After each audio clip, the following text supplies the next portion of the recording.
dans une vallée entourée de montagnes sacrées, vivait un jeune guerrier nommé Malik, connu pour sa force et son courage.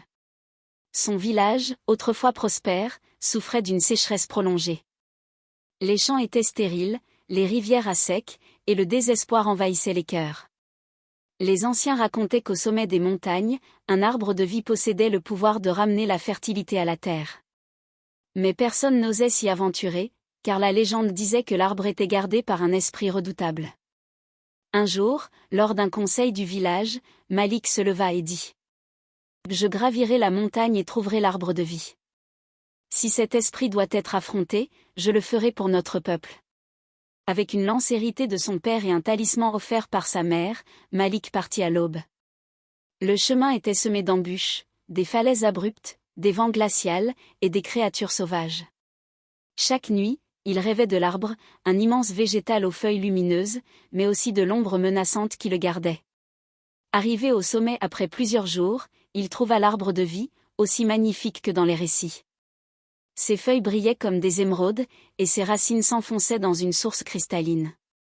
Mais lorsqu'il s'approcha, une ombre immense émergea des racines, un esprit gardien, mi-humain, mi-bête, avec des yeux rouges et une voix tonitruante.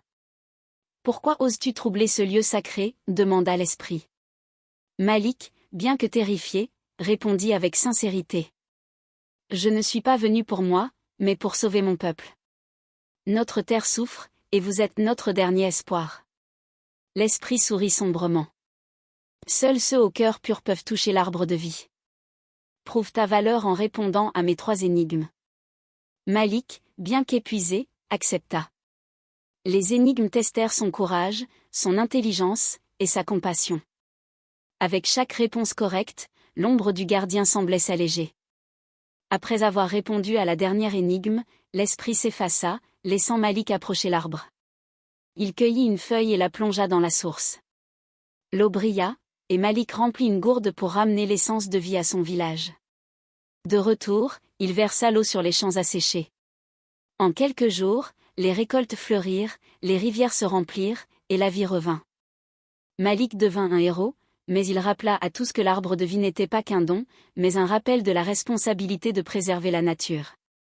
Cette histoire enseigne que le courage, la sincérité et l'humilité sont nécessaires pour surmonter les épreuves, et que les trésors de la nature doivent être respectés et protégés.